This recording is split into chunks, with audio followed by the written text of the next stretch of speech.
রাত গভীর, পৃথিবী শান্ত, আপনার শরীর গভীর ঘুমে আচ্ছন্ন। বাইরে থেকে মনে হচ্ছে সবকিছু বন্ধ, নিস্তেজ।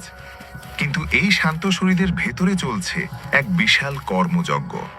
মহান সৃষ্টিকর্তা আমাদের মস্তিষ্ককে এমনভাবে ডিজাইন করেছেন যে আমরা যখন ঘুমাই তখন এটি তার নাইট শিফট শুরু করে।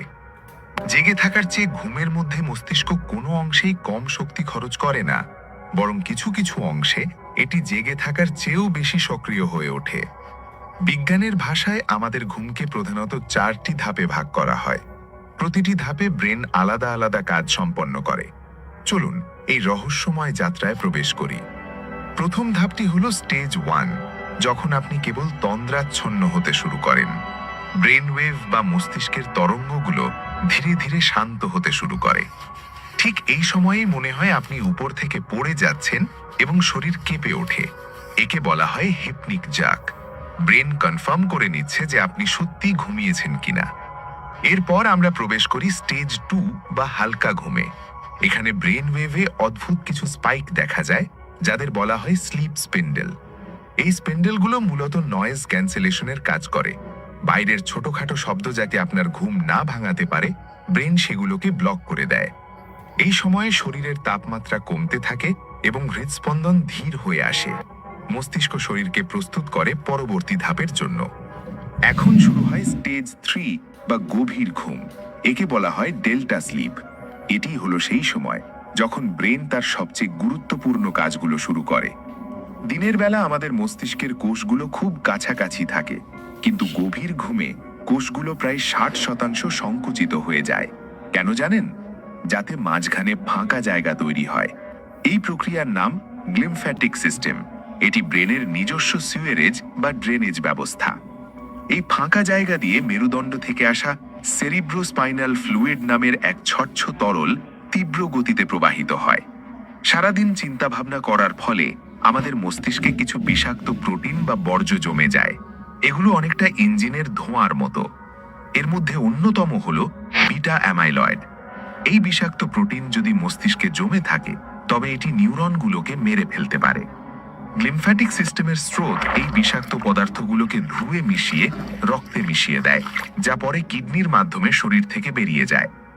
বিজ্ঞানীরা বলছেন যারা নিয়মিত ভালো ঘুম না দেন, তাদের এই পরিষ্কার প্রক্রিয়া ব্যাহত হয়, যা ভবিষ্যতে অ্যালজাইমার্স বা স্মৃতিভ্রমের বড় কারণ হতে পারে।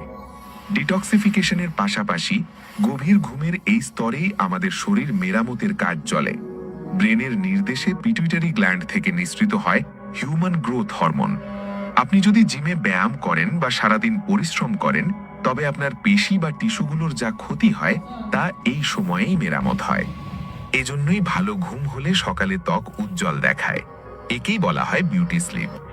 এমনকি আমাদের রোগ প্রতিরোধ ক্ষমতা বা ইমিউন সিস্টেমও এই সময়ে রিচার্জ হয়। ঘুমের মধ্যে বিশেষ প্রোটিন সাইটোকাইন তৈরি হয়, যা ইনফেকশনের বিরুদ্ধে লড়ে। শরীর মেরামতের পর এবার আসা যাক মস্তিষ্কের সবচেয়ে ইন্টারেস্টিং কাজে। সেটি হলো মেমরি প্রসেসিং। সারাদিন আমরা যা কিছু শিখি তা প্রথমে জমা হয় মস্তিষ্কের হিপ্পোক্যাম্পাস নামক অংশে। এটি একটি টেম্পোরারি বা অস্থায়ী স্টোরেজ। হিপ্পোক্যাম্পাসের ধারণ ক্ষমতা সীমিত, তাই ঘুমের মধ্যে এটি গুরুত্বপূর্ণ তথ্যগুলোকে মস্তিষ্কের হার্ড ড্রাইভ বা নিওকর্টেক্সে পাঠিয়ে দেয়। কিন্তু সব তথ্য ব্রেন সেভ করে না। ঘুমের মধ্যে চলে সিনাপটিক প্রুনিং, অর্থাৎ অপ্রয়োজনীয় তথ্য বা স্মৃতিগুলোকে ব্রেন ছেঁটে ফেলা দেয়। আপনি সকালে নাস্তায় কি খেয়েছিলেন বা রাস্তায় কোন রঙের গাড়ি দেখেছিলেন, এগুলো ব্রেন মুছে ফেলে, যাতে পরদিন নতুন কিছু শেখার জন্য জায়গা খালি থাকে। আর যে পড়াটা আপনি মনে রাখতে চেয়েছিলেন, ঘুমের মধ্যে ব্রেন সেটাকে বারবার রিপ্লে করে, ঠিক যেন ভিডিও রিওয়াইন্ড করে দেখা হচ্ছে। একে বলা হয় মেমরি কনসলিডেশন। গবেষণায় দেখা গেছে কোনো কিছু শেখার পর ঘুমালে তা মনে থাকার সম্ভাবনা 40% বেড়ে যায়। ঘুমের শেষ ভাগে শুরু হয় সবচেয়ে রহস্যময় ধাপ, REM বা র্যাপিড আই মুভমেন্ট স্লিপ। অবাক করা বিষয় হলো, এই সময়ে আপনার ব্রেন এতটাই সক্রিয় থাকে যে মনে হয় আপনি জেগে আছেন, কিন্তু শরীর থাকে সম্পূর্ণ নিথর। মহান সৃষ্টিকর্তার এক অসাধারণ সুরক্ষা ব্যবস্থা এটি। ব্রেন স্টেম আমাদের হাত পায়ের পেশিগুলোকে স্থায়ীভাবে প্যারালাইজ করে দেয়, যাতে আপনি স্বপ্নের মধ্যে দৌড়লে বা মারামারি করলে বাস্তবে হাত পা ছুঁড়ে নিজের বা সঙ্গীর ক্ষতি না করেন। এই REM স্লিপেই আমরা স্বপ্ন দেখি। স্বপ্ন হলো আমাদের ইমোশনাল থেরাপি। সারাদিনের উদ্বেগ, ভয় বা মানসিক চাপগুলোকে ব্রেন স্বপ্নের মাধ্যমে প্রসেস করে। এটি আমাদের মানসিক ভারসাম্য বজায় রাখতে সাহায্য করে। অনেক সময় জটিল সমস্যার সমাধান ঘুমের মধ্যে পাওয়া যায়, কারণ ব্রেন তখন লজিকের বাইরে গিয়ে ভিন্নভাবে চিন্তা করতে পারে। ঘুমের সাথে আমাদের ওজন বা ক্ষুধার গভীর সম্পর্ক আছে। কম ঘুমোলে ব্রেন গেরেলিন বা ক্ষুধা বাড়ানোর হরমোন বেশি তৈরি করে। ফলে যারা রাতে জাগেন তাদের কার্বোহাইড্রেট বা মিষ্টি খাওয়ার প্রবল ইচ্ছা জাগে, যা ওজন বাড়ার অন্যতম কারণ। অন্যদিকে ঘুম কম হলে স্ট্রেস হরমোন কর্টিসল বেড়ে যায়। এটি ব্রেনের নতুন কোষ তৈরিতে বাধা দেয় এবং আমাদের খিটখিটে করে তোলে। আপনি যদি টানা কয়েকদিন না ঘুমান, তবে ব্রেন নিজেকে জোর করে শাটডাউন করতে শুরু করে। একে বলা হয় মাইক্রোস্লিপ। এটি গাড়ি চালানোর সময় হলে মারাত্মক দুর্ঘটনা ঘটতে পারে। রাত শেষ হয়ে যখন সকাল হয়, ব্রেন কর্টিসল হরমোনের একটা ছোট বুস্ট রিলিজ করে আমাদের জাগিয়ে তোলে। এটি হলো ন্যাচারাল অ্যালার্ম ক্লক। একটি পরিপূর্ণ ঘুমের পর আপনার ব্রেন এখন টক্সিন মুক্ত, মেমরি আপডেটেড এবং নতুন দিনের চ্যালেঞ্জ নেওয়ার জন্য সম্পূর্ণ প্রস্তুত। ঘুম শুধু বিশ্রাম নয়, এটি মহান সৃষ্টিকর্তার এক বিশাল নেয়ামত। আল কুরআনে ঘুমকে মৃত্যুর ভাই বলা হয়েছে, যা আমাদের পুনরায় জীবিত হয়ে ওঠার শক্তি দেয়। তাই সুস্থ থাকতে হলে এবং ব্রেনকে সুপার কম্পিউটারের মতো সচল রাখতে হলে প্রতি রাতে 7 থেকে 8 ঘন্টা মানসম্মত ঘুম অনিবার্য।